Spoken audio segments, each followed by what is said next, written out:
The 51st session of the United Nations Human Rights Council is scheduled to be held on the 12th of September to the 7th of October this year in Geneva. The progress made by Sri Lanka with respect to its human rights record will be up for review. The government of then-President Gotabaya Rajapaksa rejected the proposal for any external initiatives purportedly established by the Resolution 46/1, which was adopted earlier. Foreign Minister Ali Sabri, President's Council and Justice Minister Dr. Vijay Dasa Rajapaksa will lead Sri Lanka's delegation to the UNHRC. We are interested in consensus and a cordial relationship with all multilateral agencies and the bilateral countries. So it is that is the policy of the government of President Wickremesinghe. Specific instructions have been given for engagement. We are looking at a holistic solution or a lasting solution to the problems or the grievances of all parties who have suffered the long-term conflict in this country. Not one party, everyone. So therefore, ultimately we also understand we need to go for a truth-seeking mechanism. We are reaching out to the Sri Lankans who are living abroad, maybe first generation, second generation, or even third generation, for them to relook at Sri Lanka in a friendly way.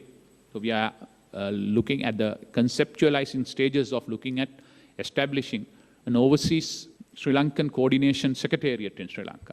So that's one of the areas that we are looking at it for further engagement with our Sri Lanka. The Ranil Wickremesinghe-led Yahapalne government co-sponsored Resolution 30/1.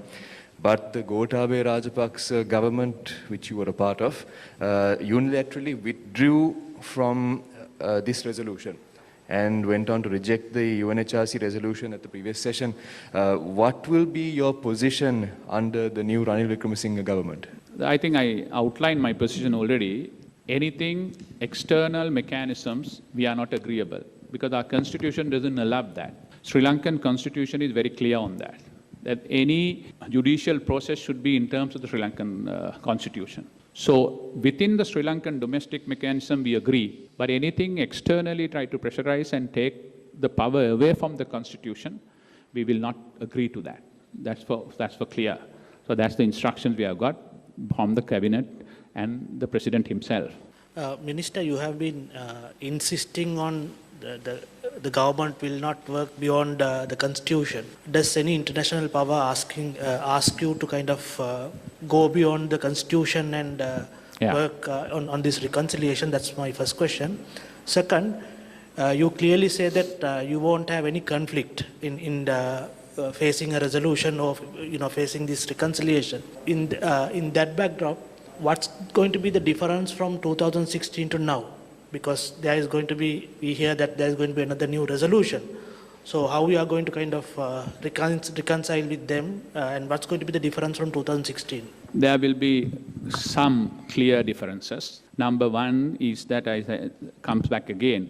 You asked me, then anyone asked us to. Yes, if you look at 30/1 and if you look at 46/1, it talks about external mechanism, external evidence gathering mechanism, charging our citizens outside the country, getting hybrid judges to come and hear the cases. All those are against the constitution. So we cannot agree on that. So that is clear. So the difference between 2016 and now is that. So we will, if you ask me what is the engagement, yes, we are willing to engage. We are not going to shut the door. We are a responsible and and a dignified member of the international community. That's how we want to, our legacy is that. We want to maintain that. So we'll engage, we'll discuss with the co-sponsors, Human Rights Commissioner's Office, and find a way out of it. But that ultimate mechanism and the solution should lie within the constitutional framework.